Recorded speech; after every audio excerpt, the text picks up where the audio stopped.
Slab की, ठीक है। अगर वन वे स्लैब की बात हमने करी थी तो क्या किया था कि जो आपकी मेन रीइंफोर्समेंट थी, ठीक है, जो आपकी मेन रीइंफोर्समेंट थी वो शॉर्ट स्पैन के बिल्कुल क्या थी, पैरेलल। यही बताया था कल आपको कि आपकी जब बेंडिंग होती है, अगर यह आपके यहाँ पे इस तरह से स्लैब है, यहाँ पे हमने इसको इधर सपोर्ट प्रोवाइड किया हुआ है, अगर मैं लॉन्ग स्पैन की बात करूँ तो जो डिफ्लेक्शन होती है इस डायरेक्शन में इस तरह से होगी, क्योंकि वो साइडों पे सपोर्टेड है। तो जब इस पे लोड लगेगा तो जो डिफ्लेक्शन होगी वो हमारी कहाँ को है, इस डायरेक्शन में, मतलब आप इधर इस डायरेक्शन में। तो हमारी जो मेन रीइंफोर्समेंट है वो शॉर्ट स्पैन के बिल्कुल पैरेलल प्रोवाइड की जाती है ताकि हम उस डिफ्लेक्शन को कंट्रोल कर सकें। और मेन रीइंफोर्समेंट मैंने आपको क्या बताया था कि हम लोग इस तरह से कर्टेल कर देते हैं, इसको यहाँ से इस तरह से बेंड करते हैं साइड से, ठीक है, क्रैंक बार्स प्रोवाइड कर देते हैं, ठीक है। ये मेन रीइंफोर्समेंट हो गई। अब अगर मैं आपको इसकी प्रॉपर डिटेलिंग दिखाऊं मेन रीइंफोर्समेंट की और डिस्ट्रीब्यूशन बार की वन वे स्लैब में, ठीक है, तो कुछ इस तरह से आपको दिखेगी। अगर आपको बताऊं तो ये हमारी रीइंफोर्स, मैंने कल आप लोगों को ना एक ग्रुप में वीडियो शेयर करी थी, ये उसी के स्क्रीनशॉट्स मैंने लिए हैं जस्ट टू एक्सप्लेन। जिसने नहीं देखी है वो इसमें देख सकता है। एंड प्लीज़ अगर अभी भी जिसने नहीं देखी है वो वीडियो, प्लीज़ उस वीडियो को ज़रूर देखना ताकि आपको वन वे रीइंफोर्समेंट की डिटेलिंग अच्छे से समझ आ जाए। ये आपका नॉर्मल वन वे स्लैब है, यहाँ पे इधर भी बीम प्रोवाइड करी हुई है इसके लॉन्ग स्पैन के अलोंग इधर, एंड सिमिलरली इधर इसके लॉन्ग स्पैन के अलोंग बीम प्रोवाइड करी हुई है, ठीक है।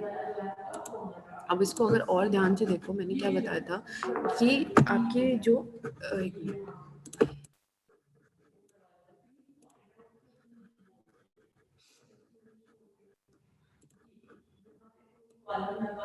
अगर ध्यान से देखो डिस्ट्रीब्यूशन बार्स, मैंने आपको क्या बताए थे कि डिस्ट्रीब्यूशन बार्स हमारी मेन रीइंफोर्समेंट के ऊपर रखे जाते हैं।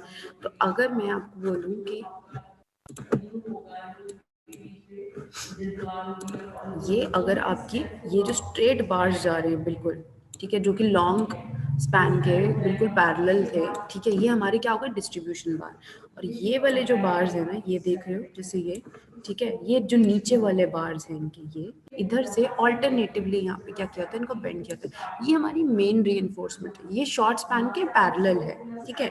तो अगर ध्यान से देखो यहाँ पे ऑल्टरनेटिवली इनको बेंड किया हुआ, यहाँ पे ये सीधा है जा रहा है, देन मेन रीइंफोर्समेंट बार एक छोड़ के इधर से इसको क्या कर दिया है, इसको कर्टेल कर दिया है, ठीक है, यहाँ पे क्रैंक बार की फॉर्म में प्रोवाइड कर दिया। आप अगर ये देख रहे होगे, जब भी आप ऑन साइट कभी विजिट करोगे तो व्हाट यू विल नोटिस कि जब भी आपकी स्लैब की रीइंफोर्समेंट होती थी ना, यहाँ पे इस तरह से ना आपको ये छोटे छोटे, ये देख रहे हो, ये क्लियर कवर ब्लॉक्स होते हैं। इसका मतलब कोई समझा सकता है ये क्यों लगाते होंगे, कोई बताएगा?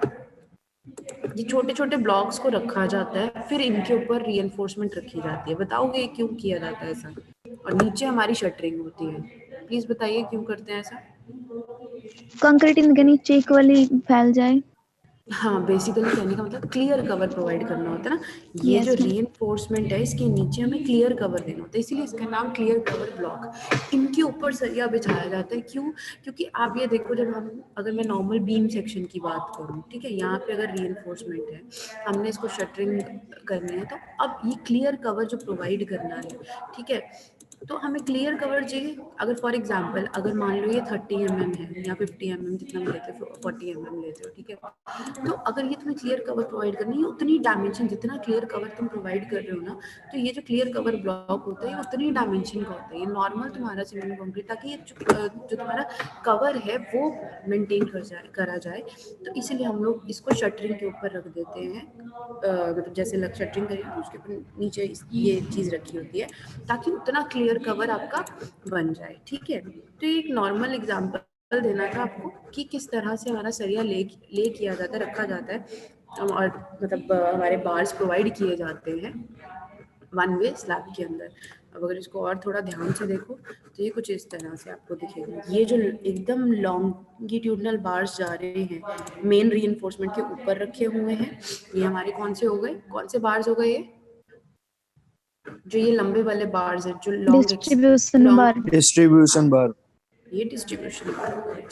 और जो ये इस तरह से ऊपर बेंट होके लगे हुए हैं ऑल्टरनेटिवली, ये देख रहे हो ये वाला, ये इधर सीधा जा रहा है, फिर यहाँ पे ये इधर से बेंड है, देन इधर सीधा जा रहा है, ये हमारे मेन बार्स हैं, ठीक है। और यहाँ पे आप देख रहे होगे इधर बीम प्रोवाइड करी हुई है और साइड में इधर बीम प्रोवाइड करी है, तो इट मीन्स ये लॉन्ग स्पैन के लॉन्ग इसको सपोर्ट किया हुआ है, और जो शॉर्ट स्पैन है उसके पैरेलल हम लोगों ने ये मेन रीइंफोर्समेंट प्रोवाइड करी है। कल इनके फंक्शन हमने पूरे डिस्कस कर लिए थे, मेन रीइंफोर्समेंट के क्या फंक्शन होते हैं और डिस्ट्रीब्यूशन का क्या रीइंफोर्समेंट। आज हम आईएस कोड में कौन कौन सी हमें गाइडलाइंस दी हुई है इनको डिजाइन करने के लिए, आज हम उनको गो थ्रू करेंगे। मेन कौन सी जो आईएस कोड के अंदर गाइडलाइंस है, मैं आपको पूरा बताऊंगी कौन सी किस पेज पे है और इनका यूटिलाइज कैसे करेंगे डिजाइन में, हम पूरा स्टेप बाय स्टेप करेंगे, ठीक है। उसको आज जो हमने गाइडलाइंस डिस्कस करनी है सारी की सारी, वो क्या है, IS 456 के जो हमने बेसिकली स्लैब को डिजाइन करने के लिए जो गाइडलाइन यूज करनी है, आज हम उसको गो थ्रू करेंगे, ठीक है। और बाकायदा आई टेल यू कौन सी किस पेज पे किधर है।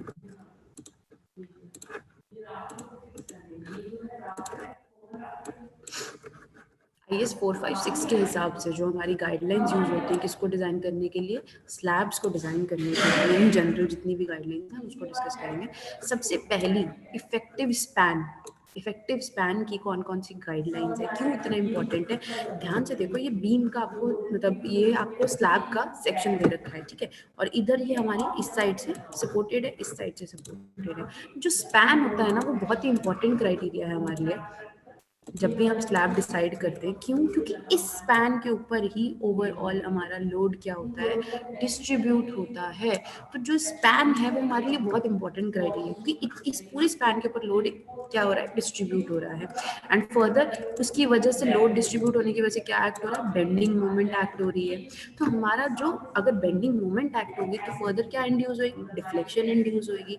तो हमें एक स्पैन का पूरा आइडिया होना चाहिए कि हमारे जो हमारी आरसीसी स्लैब है उसका स्पैन कितना है, फर्दर उसके ऊपर कितना बेंडिंग मोमेंट एक्ट कर रहा है। क्योंकि जो हमारा बेंडिंग मोमेंट है वो लेंथ के ऊपर डिपेंड करता है, लेंथ की स्क्वायर के ऊपर डिपेंड करता है। तो इट इज़ वेरी इंपॉर्टेंट कि हमें ये पता हो कि जो हमें स्लैब डिज़ाइन करनी है उसका इफेक्टिव स्पैन क्या है, ठीक है। अब एक तो पहले ये चीज़ क्लियर कर लो कि अगर ये तुम्हारी आरसीसी स्लैब है, ठीक है, और अगर ये तुम्हारे नीचे इसको सपोर्ट कर रहे हैं, इस स्लैब के नीचे सपोर्ट्स हैं जो इसको सपोर्ट कर रहे हैं, तो एक तो होता है क्लियर स्पैन। क्लियर स्पैन क्या होता है, आपका इनर स्पेस, मतलब सपोर्ट के इस एंड से लेकर इस एंड तक का जो डिस्टेंस होता है, दैट इज क्लियर स्पैन, जिसको हम कैपिटल L से डिनोट करते हैं। और एक होता है इफेक्टिव स्पैन। इफेक्टिव स्पैन की अगर मैं बात करूं तो आपके सपोर्ट जो स्लैब को सपोर्ट कर रहे हैं, चाहे वो वॉल हो सकती है, ठीक है, या फिर नीचे बीम्स अलग से उसके प्रोवाइड करी हुई है, तो जो वो सपोर्ट है उसका सेंटर से लेकर दूसरे सपोर्ट के सेंटर,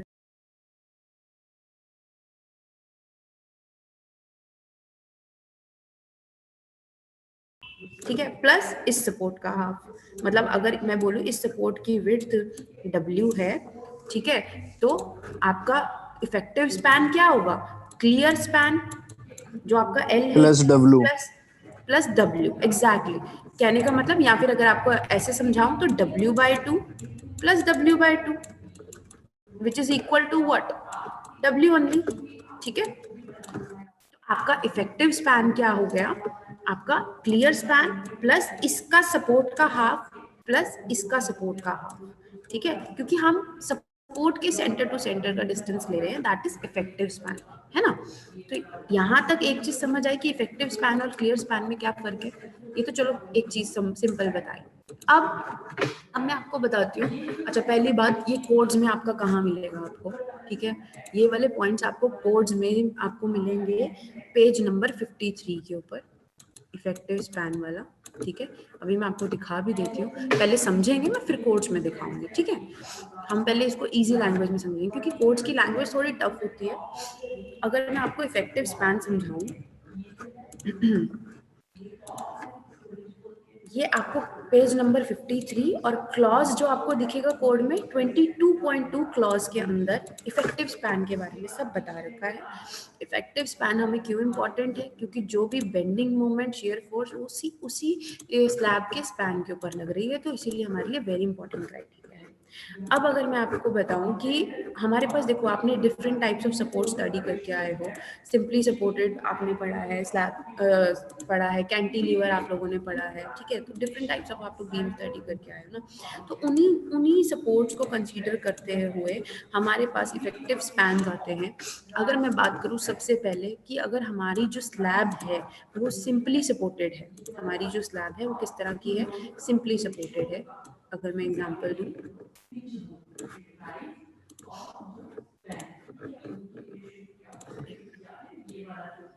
अगर हमारी जो स्लैब है वो सिंपली सपोर्टेड है, कहने का मतलब क्या हुआ कि ये स्लैब हो गई, ठीक है, इसको सिंपल इधर यहाँ पे सपोर्ट है, यहाँ पे सपोर्ट है, this is what simply supported का केस, ठीक है। अगर हमारी जो स्लैब है ये इसके ऊपर स्लैब रखे हुए सिंपली सपोर्टेड है, तो उस केस में इफेक्टिव स्पैन हमें कितना लेना है बच्चे, clear span plus effective depth. Clear span अभी मैंने आपको बताया था कितना होता है, एल, ठीक है, कैपिटल एल, जो कि आपके इस सपोर्ट से लेकर इस सपोर्ट तक का distance, that is clear span, ठीक है। यहाँ तो आपका clear span plus effective depth. Effective depth आपको पता है, अगर मैं यहाँ पे बात करूँ तो मैं यहाँ पे बीम की इफेक्टिव डेप्थ की बात कर रही हूँ, तो इट मींस यहाँ पे इसकी रीइंफोर्समेंट के सीजी तक, टॉप फाइबर से लेकर रीइंफोर्समेंट के सीजी तक, दैट इज इफेक्टिव डेप्थ। अगर हमारी जो सिंपली सपोर्टेड बीम्स है, इस केस में इफेक्टिव स्पैन कितना होना चाहिए, clear span plus effective depth के बराबर होना चाहिए, ठीक है। एंड अगर मैं आपकी बात करूँ यहाँ पे कि इसका centre to centre distance between, हाँ, या फिर क्या होता है, centre to centre distance between the support, जो मैंने आपको बताया था इफेक्टिव स्पैन के बराबर, ठीक है। अगर ये, तो मतलब या तो इफेक्टिव स्पैन के बराबर या फिर क्लियर स्पैन में प्लस क्या किया, इफेक्टिव डेप्थ। अब आपको पिक कौन सा करना रहेगा डिजाइन में, जो इन दोनों में से क्या होगा, लेस होगा, ठीक है, विच एवर इज लेस। ये चीज क्लियर है सिंपली सपोर्टेड के केस में, हाँ कि ना, नहीं क्लियर तो बोल, मैं दोबारा बोल देती हूँ।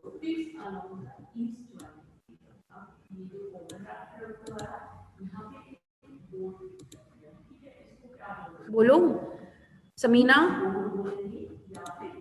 विकास, आस्था, बोलो। यस मैम, क्लियर है, क्लियर है मैम। मैं आगे बताऊं, अगर नहीं क्लियर तो मेरे को बोलो, मैं दोबारा समझा दूंगी। हम इफेक्टिव नो मैम, स्पैन आगे की करवाओ। बात कर, हाँ चलो ठीक है, चलो ये तो बात हुई सिंपली सपोर्टेड के केस में। अब अगर मैं बात करूं कॉन्टिन्यूअस बीम्स या फिर कॉन्टिन्यूअस स्लैब की बात करूं, तो पहले तो ये समझो आप लोगों को कॉन्टिन्यूअस बीम और स्लैब क्या होती है। जो मतलब आप जहाँ पे आपके मल्टीपल सपोर्ट्स आ जाएंगे ना, कॉन्टिन्यूटी में आपकी बीम प्रोवाइडेड है या फिर स्लैब प्रोवाइडेड, फॉर एग्जांपल अगर ये स्लैब है, ठीक है, और यहाँ पर भी सपोर्ट है, यहाँ पर भी सपोर्ट है, इधर भी सपोर्ट, इधर भी सपोर्ट, फॉर एग्जांपल अगर मैं इधर बोल दूँ इधर ओवरहैंग है या फिर कैंटिलीवर इधर प्रोवाइडेड है, ठीक है, तो अब इस केस में हमारे पास कौन कौन से क्राइटेरिया आते हैं। सबसे पहले तो इफेक्टिव डेप्थ समझो कि अगर यहाँ पे ये रीइंफोर्समेंट है तो इफेक्टिव डेप्थ टॉप फाइबर से लेकर रीइंफोर्समेंट के सीजी तक, दैट इज स्मॉल डी से हम डिनोट करें, that is effective depth. Width क्या है, विड्थ क्या है यहाँ पे, विड्थ ऑफ सपोर्ट अभी आगे मैं यूज करूंगी इसलिए मैं बोलूँ बता रही हूँ। विड्थ ऑफ सपोर्ट क्या है, जो ये जो सपोर्ट प्रोवाइडेड है इसको डब्ल्यू, ये वाली विड्थ, ये जो सपोर्ट जिस स्लैब जिसके ऊपर रखी हुई है जो सपोर्ट है उसकी जो विड्थ है, चौड़ाई है, दैट इज डब्ल्यू, ठीक है।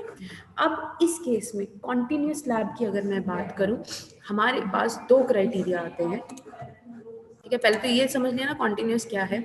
अब इसमें अगर मैं आपको बोलूं कि हमारे पास दो क्राइटेरिया आते हैं, ध्यान से देखिएगा कौन कौन से क्राइटेरिया हैं वो। ये दीपक फ्रंट कब से बेचारा ट्राई कर रहा है कनेक्ट करने की, उसका आई गेस कनेक्ट ही नहीं हो पा रहा है बेचारे का। चलिए जरा, अब आपको मैंने कॉन्टिन्यूस स्लैब बताया कि क्या है। कॉन्टिन्यूस स्लैब में मैंने आपको बोला कि अगर ये विड्थ है बी या फिर डब्ल्यू से आपको दिखेगी, मतलब विड्थ की बात कर रहे हैं, सपोर्ट की बात। अगर दो केसेस हैं, अगर हमारी जो सपोर्ट है उसकी width less than 1/12 of L है, एल क्या हो गया आपका स्पैन हो गया, ठीक है, उस केस में जो हमारा इफेक्टिव स्पैन है, जैसे सिंपली सपोर्टेड के केस में लिया ना दो क्राइटेरिया, या तो क्या हो जाएगा आपका आपका इफेक्टिव के बराबर होगा, या फिर आपका जो क्लियर स्पैन है, sorry clear span plus width of support के बराबर होगा, सॉरी इफेक्टिव डेप्थ के बराबर होगा। ठीक है, तो ये दो केसेस है। पहले वाले केस में अगर हमारी सपोर्ट की जो नीचे कैंटिलीवर, जो कॉन्टिन्यूस स्लैब के नीचे जो सपोर्ट प्रोवाइडेड है, अगर वो लेस देन 1/12 ऑफ जो आपका ये क्लियर स्पैन है एल कैपिट यहाँ पे क्लियर स्पैन के, तो उस केस में जैसे सिंपल ऊपर सिंपली सपोर्टेड में है उसी तरह से हम लोग इफेक्टिव स्पैन लेंगे। ठीक है, अगर आपका कॉन्टिन्यूस के केस में, कॉन्टिन्यूस स्लैब के केस में अगर आपकी विड्थ ऑफ सपोर्ट ग्रेटर आती है 1/12 ऑफ एल, एल क्या है, क्लियर स्पैन, ये सपोर्ट, इस सपोर्ट के लिए, या फिर आपकी जो विड्थ है ग्रेटर देन आती है 600, दोनों क्राइटेरिया को चेक कर लेना। उस केस में इफेक्टिव स्पैन हम लोगों को क्या क्या लेने होते हैं, उस केस में अगर आपका एक एंड फिक्स है, ठीक है, जैसे मैं आपको इधर से बताती हूँ, यहाँ से डायग्राम से समझना।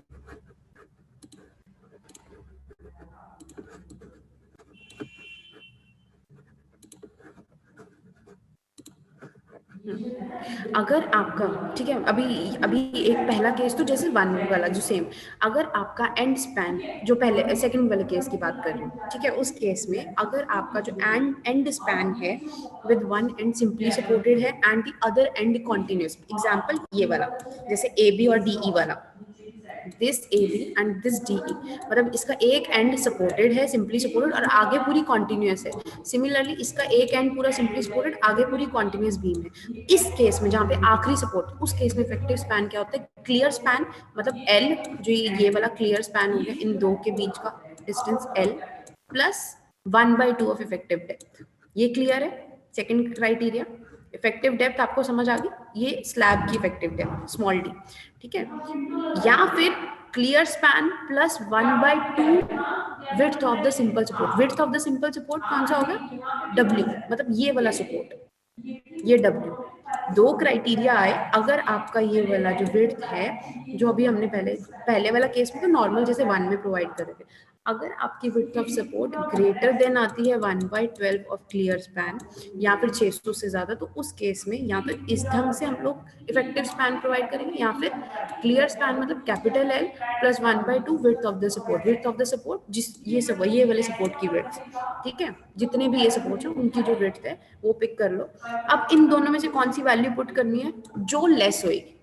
ठीक है, हाँ जी बताओ, कॉन्टिन्यूस क्लियर है हुआ कि नहीं बच्चे, हाँ या ना बोला कर दो। दोबारा रिपीट करती हूँ। देखो दो क्राइटेरिया हमारे पास आते हैं, ठीक है, इनको सिर्फ समझना अभी, ठीक है, कोड में एज इट इज लिखे हुए हैं तो समझो इनको। अगर हमारी जो बीम है या फिर जो स्लैब है, ठीक है, क्योंकि देखो मैंने आपको शुरू से बोला है कि जो हमारी बीम होती है और जो स्लैब होती है इनका डिजाइन लगभग सेम है, कोई फर्क ज्यादा नहीं है। बस हम लोग स्लैब में जो विड्थ होती है ना, जो ओवरऑल स्लैब की जो विड्थ होती है वैसे तो ज्यादा होती है, लेकिन हम एज्यूम करके चलते हैं 1 मीटर ही लेकर चलते हैं हम डिजाइन के लिए। ठीक है, तो ज्यादा फर्क नहीं होता है, डिजाइन में सेम ही होता है, तो इसलिए यहाँ पे बीम और जो स्लैब के इफेक्टिव स्पैन जो है वो सेम होते हैं, क्राइटेरिया सेम होता है। तो अब ध्यान से समझो, कॉन्टिन्यूस की बात कर रहे थे, कॉन्टिन्यूस मतलब इस तरह की जो हमारी बीम या फिर स्लैब जो कि बीच में इंटरमीडिएट सपोर्ट्स पे सपोर्टेड है और आखिरी में भी सपोर्टेड है। तो दो क्राइटेरिया है, अगर विड्थ ऑफ सपोर्ट ये वाला, मतलब ये अगर ये W, ये वाला सपोर्ट का विड्थ जिसके ऊपर स्लैब को रखा हुआ है, अगर वो लेस देन 1/12 है क्लियर स्पैन के, ऑफ द क्लियर स्पैन, मतलब अगर B या फिर जो W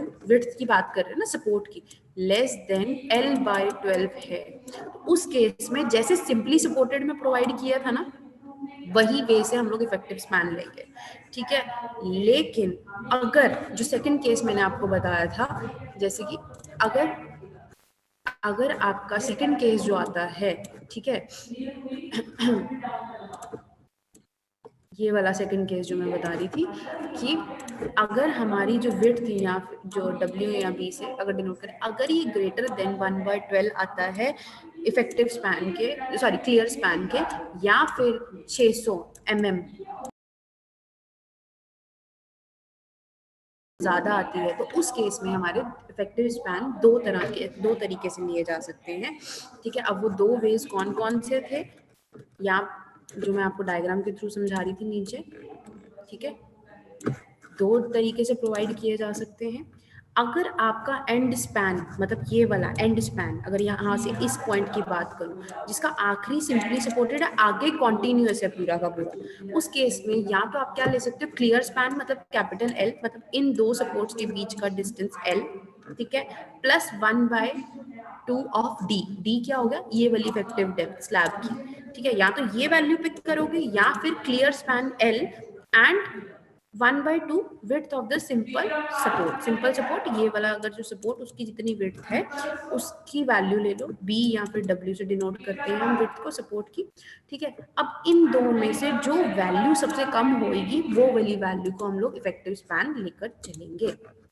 हाँ जी, पूछो। अब कोई दिक्कत? नो नहीं मैम, समझ? No ma'am. विकास आगे क्लियर? आगे मैम समझ। Yes ma'am clear. फनिश कहाँ है आज? Yes ma'am. फनिश समझ आ रहा है? Yes ma'am. क्योंकि कोड्स में देखोगे या बुक में देखोगे ये वर्डिंग्स लिखी हुई होंगी, ये थोड़ा मेरे को एक बुक में से मिला तो बहुत इजी वे से इसमें समझा रखा है, ठीक है। तो बेटर इसको इसमें से समझना, ठीक है। अगर मैं बात करूँ तो कंटिन्यूअस स्लैब की बात, नेक्स्ट अगर हम बात करें कैंटिलीवर की, कैंटिलीवर के क्या होता है राजे, अगर हम बात करें कैंटिलीवर की, ठीक है, और यहाँ पे नॉर्मल हमारा कैंटिलीवर इस तरह से और ये इसकी लेंथ हो गई, ठीक है। तो इस केस में हमारे पास अगेन हमारे पास दो केसेस आते हैं। इस केस की अगर बात करें तो, ठीक है, अगर एक सिंपल कैंटिलीवर है तो उस केस में क्या करना है, ये अगर इधर इसका सपोर्ट है, अगर इस सपोर्ट पर मैं बोलूँ कि विड्थ मतलब इफेक्टिव डेप्थ